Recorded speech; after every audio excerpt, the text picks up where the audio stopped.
Good morning, Vero people. It is the Vero Raccoon here. How you doing? I am on the edge of my seat waiting for my parents. They are naughty and did not text me as they should have when they took off from Governor. Governor is the halfway point. Well, Watertown is actually the halfway point, and that's about 4 hours, and I don't like to be surprised. So they were already on their way. Anyway, I want to talk today about autism behaviors versus regular behaviors, and how parents tend to blame misbehaving on autism. Let me explain that. And I'm gonna probably discuss this a lot. I'm going to probably talk about autism a lot. It's important to me, as you all know. And maybe this will help. Maybe this will help other parents. I don't know. I think I had my microphone covered up. I'm not sure, but I'll check this before I send it. Anyway, I set my timer because I made another video and it was 20 minutes long. All right. Well, what got me thinking about this was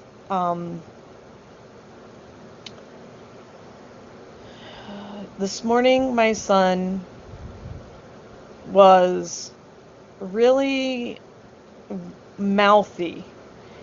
We didn't have a very good morning, and it wasn't, on that grand scale, like the one time when I posted on here. It was just him being a nasty, average teenage boy. It had nothing to do with autism. A lot of times I've found in the general autism community, a lot of the parents will use autism as a crutch for any misbehaviors their children will do. And I think that that's a disservice to furthering the education and of the general public on autism. I think that it disservices your child in preparing them for the future. I think that if they have other siblings, it's not fair. And it's just, it's not a way to cope.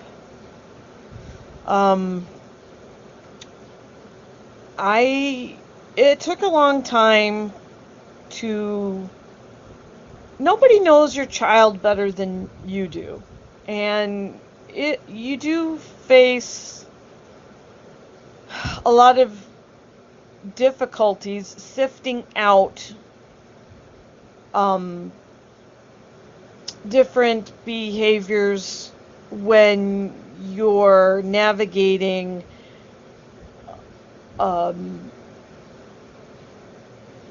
something like autism.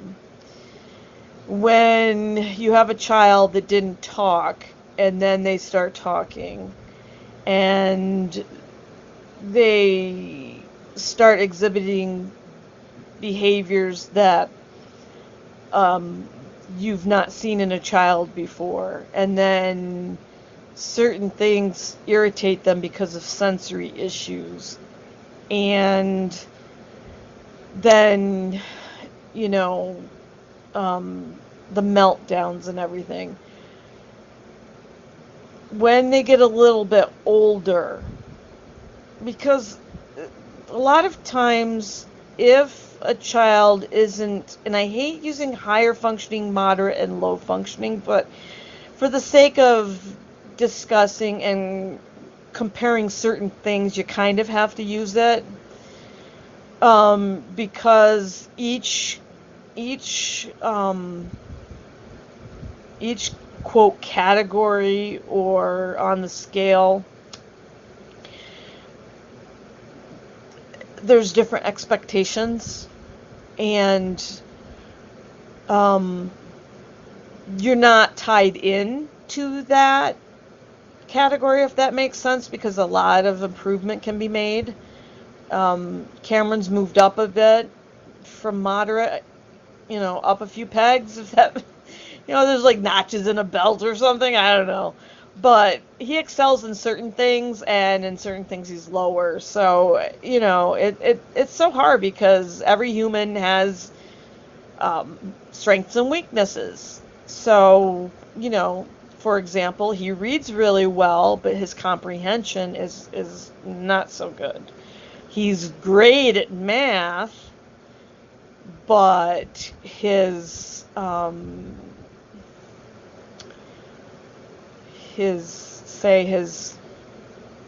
who, what, and where and when is fantastic, but his why, answering why someone's doing something or whatever, he can't tell you. He doesn't understand. It's all, certain things like comprehension and all that. So, once you get to know your child, and it seemed to take us longer with certain things with him,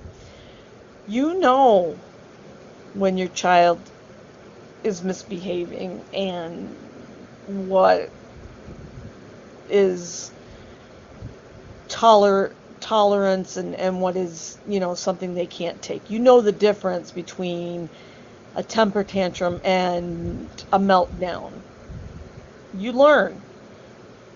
And if Cameron was in a store and say he asked for something, I always told my kids, you can't ask for anything in the store. Don't ask for anything. And say he started asking for something and nagging me for it, we'd leave the store. I'd say, I told you no, now we're leaving the store. And say he threw a hissy fit, well, I'd treat him exactly like I treated his sister at her age. Sometimes you have to change the dialogue, because even though he's 15, his brain is more that, at sometimes with certain things, he's 7 years old. So you have to, but the same idea is true. A lot of parents will let their children control everything because, they have autism and they feel bad for them. That also, I don't see why,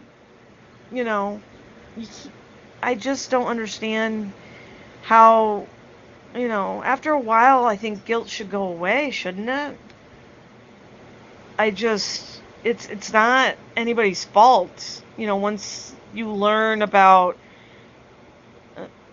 this makes me mad because I know what I want to say, but finding the words is really difficult. I had it all planned out in my head, and then trying to say it.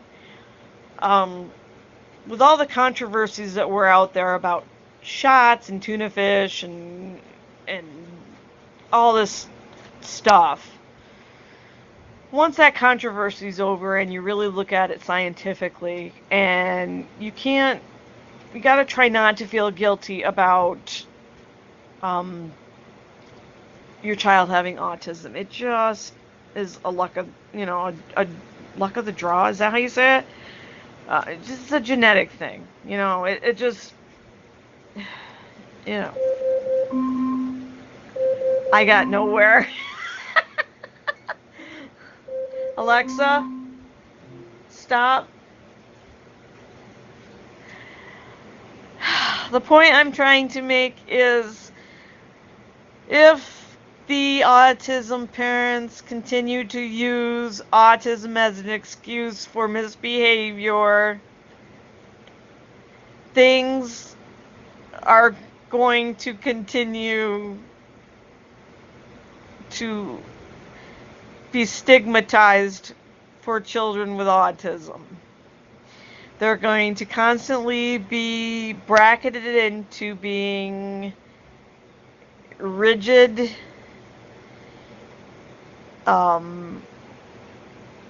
uncompromising, screaming, moody characters, and they're not always like that.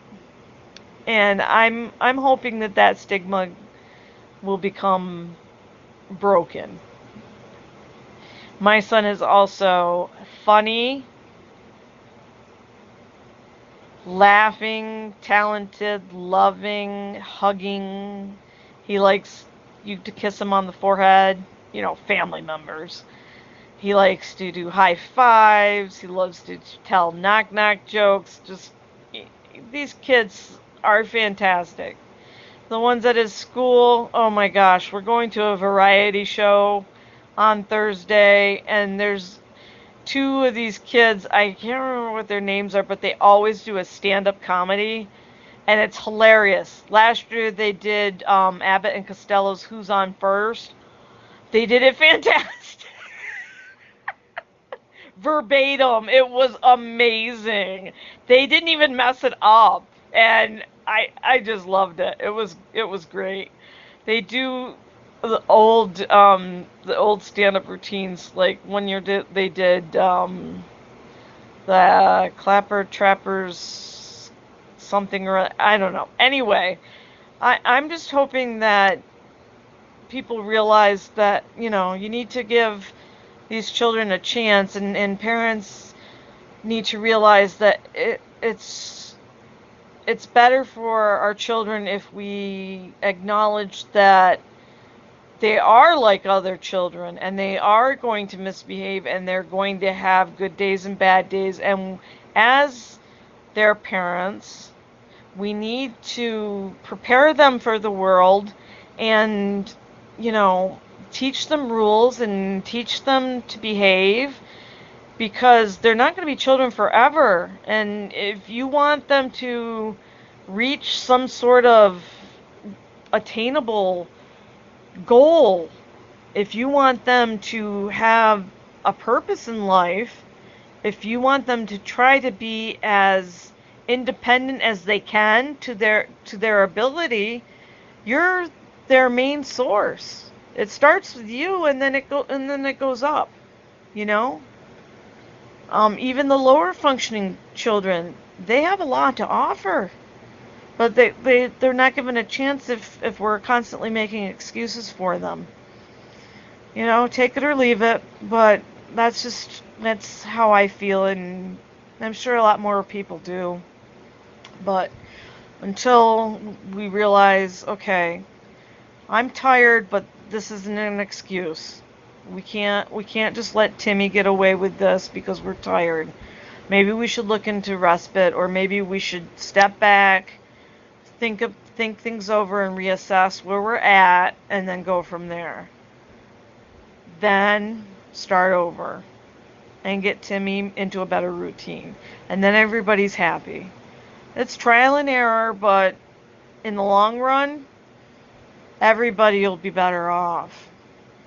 That's all I've got to say for now. Thanks for listening, and if you're someone that has children with autism, or you know somebody, or if you have any questions, or you need someone to listen, I'm here. Just drop me a message down in the thingy there. Until next time,